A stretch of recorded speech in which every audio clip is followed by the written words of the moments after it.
let's start with Bernie Sanders. Bernie Sanders is seriously considering running in 2020.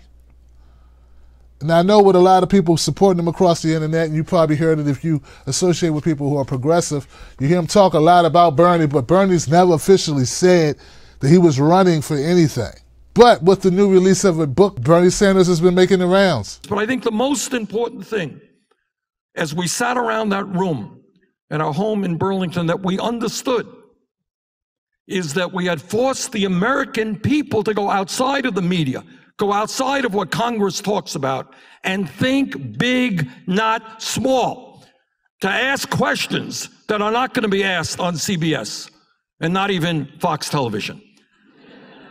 To ask a question which is never asked. Is it appropriate that 3 people in this country own more wealth than the bottom half of the American people? And when forced about the issue, he's been saying things that give us some hope that maybe he might throw his hat in the ring. But one of the conditions that Bernie has, which I think is a very ethical position, and that position is this, guys. Bernie Sanders says he will not run unless he thinks he can win a nomination and defeat Trump. So he's not going to just run for his own ego purposes, which is something a lot of people said about Bernie. A lot of people on the Hillary Clinton bandwagon, right?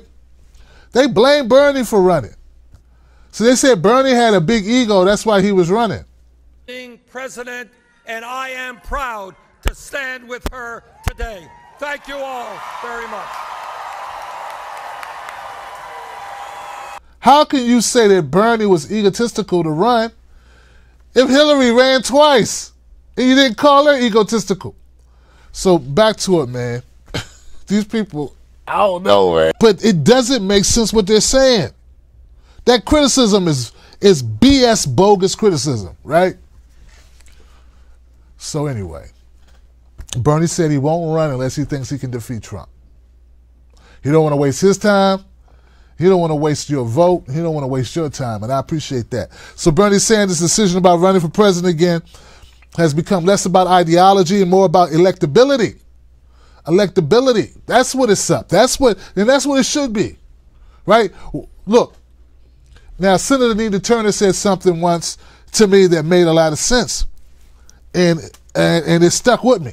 She said 2 things. First, one thing she said, right? Shout out to Sister Nina Turner. One thing she said was, Tim, she said, be hard on the issues and soft on people. Now, for some reason, that doesn't work too well with a lot of people on the internet.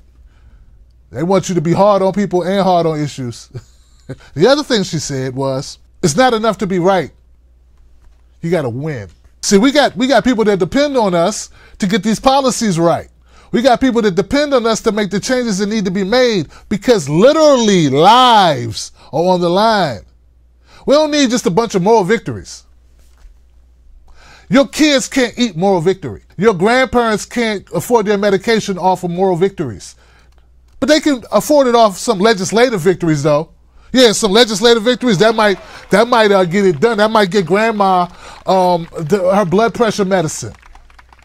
Right? That might get grandpa his cancer medication. You feel me? Some legislative victories. Oh, I know you up in there, your coastal flat, eating your freaking Ben & Jerry's or your Haagen-Dazs. This is your Haagen-Dazs.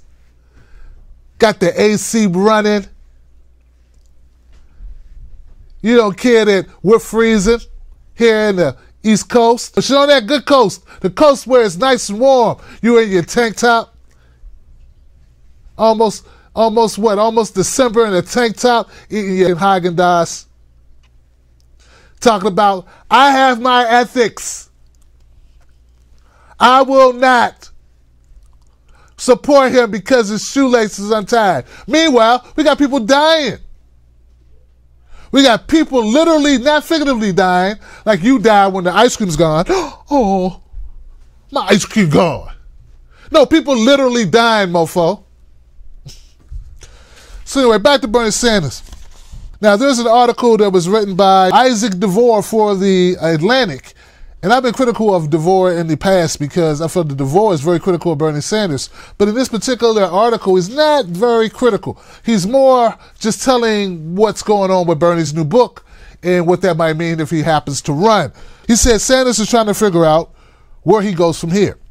Going out there and being able to articulate a progressive vision and not being able to beat Trump is not good enough, said Jeff Weaver. Among many Sanders supporters who love him and cheer for him at rallies but still wonder whether he can really go all the way, that's the debate that's circulating. Would he be able to have a bigger influence on the 2020 race by himself running or by being a kingmaker? He's got a little in him. You know, like the Captain Morgan bottle, you just... And them. Now you never quite know who it's going to be. But they're all over. Well, got a little captain in him. Got a little captain in you. you know, Bernie could do that. Remember, it's not about, like, if there's someone, and dare I say someone younger, more, I don't know what the word for it is, who has more of the wind underneath their sails than Bernie, if that person exists, Bernie's saying basically, Jeff Weaver's saying Bernie should support that person. Now, I have no idea who that person would be. I don't see that person. And stop telling me to say Alexandria Ocasio-Cortez. I'm not trying to get a job on her staff. I don't have to kiss her ass. So who's more popular than Bernie Sanders? Or maybe it's more about who the Democratic Party will allow to win. Now you could watch television from morning to night for years. That question will not come up. Is it appropriate that the top 0.1% owns more wealth than the bottom 90%? Is it appropriate that in the wealthiest country in the history of the world, we have the highest rate of childhood poverty of almost any other major country on earth? Are we concerned that a handful of media conglomerates control what we see, hear, and read? How in God's name does it happen? And I didn't need the UN report on climate change or the recent report that came from 13 agencies of the federal government. I knew and you knew 3 years ago what the media was not talking about. And that is that climate change was not only real, not only caused by human activity, but already causing devastating harm. Why weren't we talking about that issue? That's what it's more about. Most of the potential 2020 Democratic candidates are deciding whether to pull the trigger, are deep into the staff interviews and debates about the timing of exploratory committees' announcements. But Sanders has turned inward. The number of people he's actually talking to is tiny. So unlike Kamala Harris, Cory Booker, Elizabeth Warren, he's not forming these little think tanks. You know, the little think tanks with like Neera Tanden and the little think tanks, former Clinton advisors and stuff, and sliding it over like Minority Report, putting our lives and futures on the screen and going, well, I think it'd be really nice if we just put all the blacks in the thing and put the Latinos, and what about the gays? We just put the gays over here and do the Muslims and the DACA people. Put that pip and drink some Chardonnay. But on that night, I didn't leave the house. Because in fact I was very, very depressed. And I was asking, I think, the question that millions of Americans were asking, and that is, how could Secretary Clinton have lost to a man who was a pathological liar, who was a sexist, a racist, a xenophobe, a homophobe, and a religious bigot? And I think all over the country, people were scratching their heads and saying, how did that happen? See, Bernie's not doing that. What he's doing is talking to confidants. So I respect that, guys. Give it up for Bernie Sanders. I'd like to also bring your attention to this shirt. Racist People Suck. It's part of the Tim Black winter line.